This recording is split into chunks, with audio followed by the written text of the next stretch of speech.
friends, this is Akshata here. Today I'll be showing you how to make some bhendi bhaji or okra. For the ingredients, I've taken about 400 grams of bhendi or okra. In my description box below, I will show you how to prepare and cut this bhendi. It has to be extremely dry if you want to make a nice crispy bhendi bhaji. Then another important ingredient is amsul.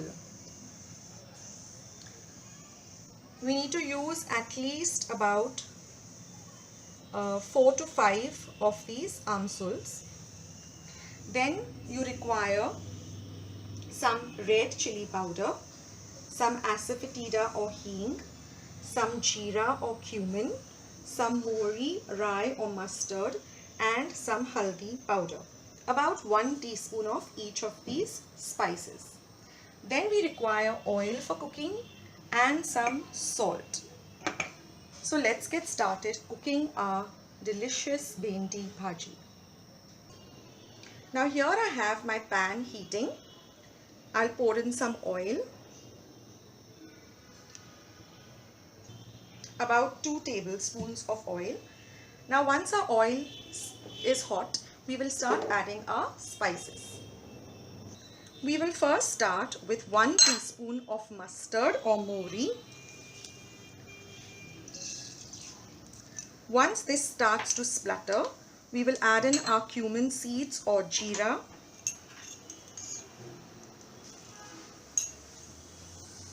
Next goes in our asafoetida or hing and about half a teaspoon of turmeric powder or haldi.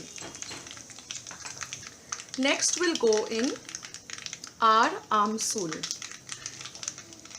What this does is it prevents the okra or the bhendi from being very sticky and it separates it into a nice crispy vegetable.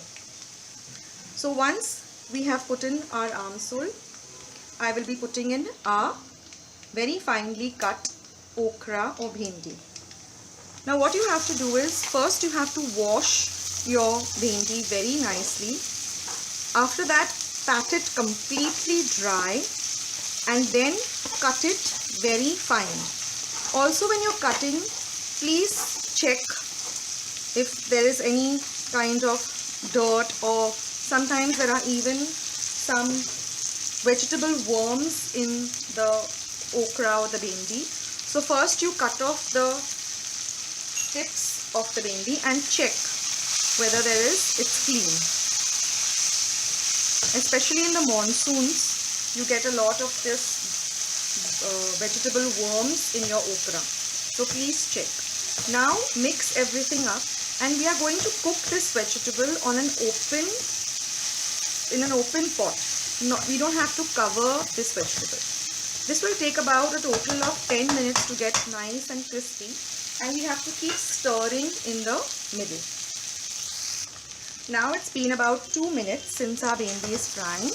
Again, just give it a good mix and you will start noticing that it has some browning. So just keep mixing it every 2 minutes till everything is evenly coated. It's now been about 6 minutes since I have been frying this okra. Now you can see it has become more on the brownish side, a dark green color and a brown. Now we will start adding our seasoning. First goes in some salt according to taste. Give it a good mix. And this has to be done on a medium flame because we have to fry our bhendi very well. Then goes in some red chili powder, the regular chili powder, which is a little on the spicy side.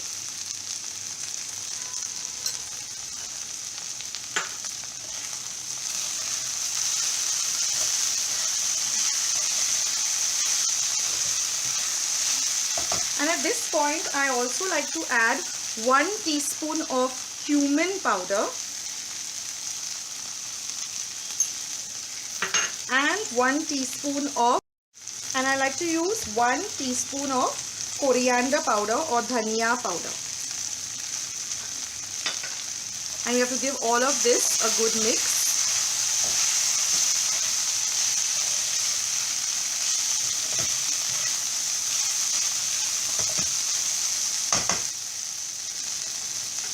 And in another 2 minutes we can switch our gas off as our bhendi is ready. As you can see, it's become a nice crispy and spicy vegetable. This can be eaten very well with some hot rotis, or it goes very well with some dal fry and some hot steamed rice. So I hope you like this recipe. Please leave a comment in the comment box below if you did like it. Please give a thumbs up and please subscribe to my channel. This is Akshata saying goodbye until our next recipe. Take care. Start with today's delicious gavarachi bhaji recipe or cluster bean recipe. So here I've taken 200 grams of gavar, taken off the ends, and then with my hands itself I've just broken them up into half-inch pieces like this, and then I'm going to soak them in water for about 10 minutes and then give them a thorough rinse and keep them in a sieve or sift. Now I'm going to add 1 tablespoon of oil to a pan, and once the oil is nice and hot, we're going to add 1 teaspoon of mustard seeds or mohri or rye. So this is a half teaspoon that I'm using. So I'm using 2 of them. That makes 1 teaspoon. Next goes in half a teaspoon of cumin seeds or jeera, half a teaspoon of asafoetida or hing, and half a teaspoon of turmeric powder or haldi. So this recipe doesn't have any kind of, no onions, no ginger, no garlic, no green chilies, just a very simple recipe. And now I'm going to add the gavar, which I rinsed really well and kept it in a sieve for about 5 minutes.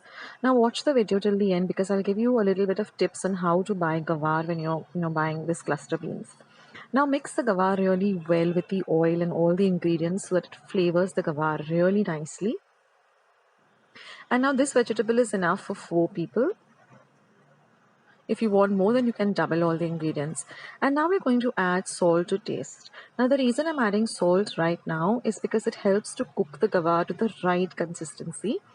And it even flavors the gavar really well. So we add we add salt at this point, not at the end. Like in some vegetables, when we're cooking them, we add salt later on, but for gavar, we add it first.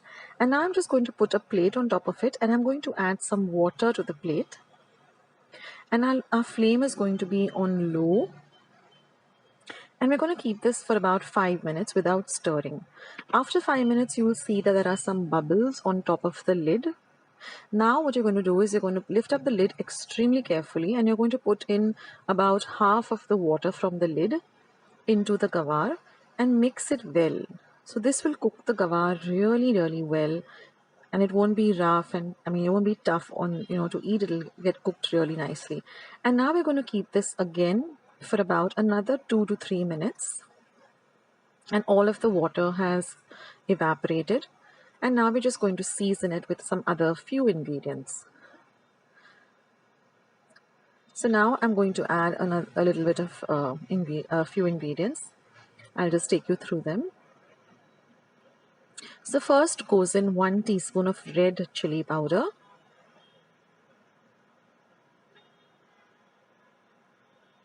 Next, I'm going to add about 2 teaspoons of goda masala or kala masala. Now this is homemade goda masala or kala masala. So I'll leave a link to the recipe of how I make it. It's very simple. And now mix all of this really nicely together. Now you can see there's a little bit of liquid or water remaining. Most of it has evaporated. And now I'm going to add 1 teaspoon of jaggery or ghul, grated jaggery or ghul, and mix everything nicely together. And now we're just going to cover it and keep it for just about 1 minute. And that's it, guys. Now all you have to do is just add some lovely fresh grated coconut, about a teaspoon or so, and mix it in well. And the coconut is also optional. If you don't want to add the coconut, you can leave it out. And now mix everything well together, and your gavar bhaji is all ready. This is one of my favorite vegetables. So friends, today my mom-in-law was making some karela bhaji. So I thought I'd just shoot the recipe and share it with all of you. So basically she took about 100 grams or 2 karelas, washed it really well, cut it into rounds and then into halves. And then she applied some salt to it, about a tablespoon or so, and then kept it in a bowl, in a sieve rather, with a heavy weight on it. So what happens is most of the bitterness goes away, and then after 20 minutes she washed it really well and patted it dry. So this is how it looks when it's ready to be cooked. So now in a pan or a pot, she's taken 1.5 tablespoon of oil. Now you require a little oil, more oil for this, and added about half a teaspoon of mustard seeds or mohri or rye. Now the oil is a lot because you want to, make this nice and crispy. Next goes in half a teaspoon of cumin and half a teaspoon of turmeric or haldi powder.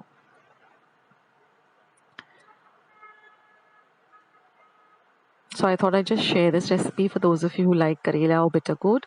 Next goes in half a teaspoon of asafoetida or hinga.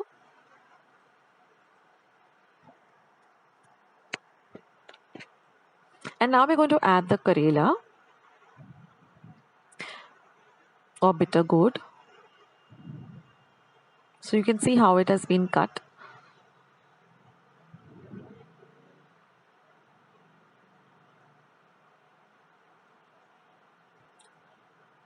And after that, just mix everything really well. So all of this bagar or fodni needs to be really, well mixed in with the karela. And you also have to fry the karela really, really nice. It becomes nice and crispy.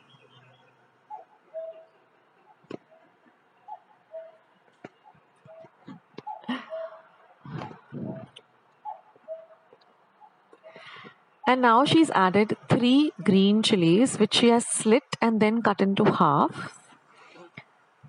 And then mix it up really, really well.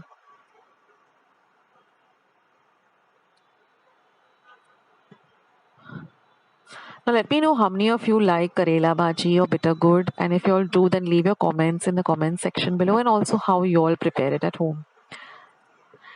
So now fry the karela really, really well. This is very important to get a nice delicious karela bhaji. And then she's added about 1 teaspoon of red chili powder and 1 tablespoon of jaggery or gur. So you can add the jaggery as per your taste. This balances the bitterness. And then she added about 2 tablespoons of desiccated coconut, not fresh coconut, because then you get this lovely crispy karela bhaji.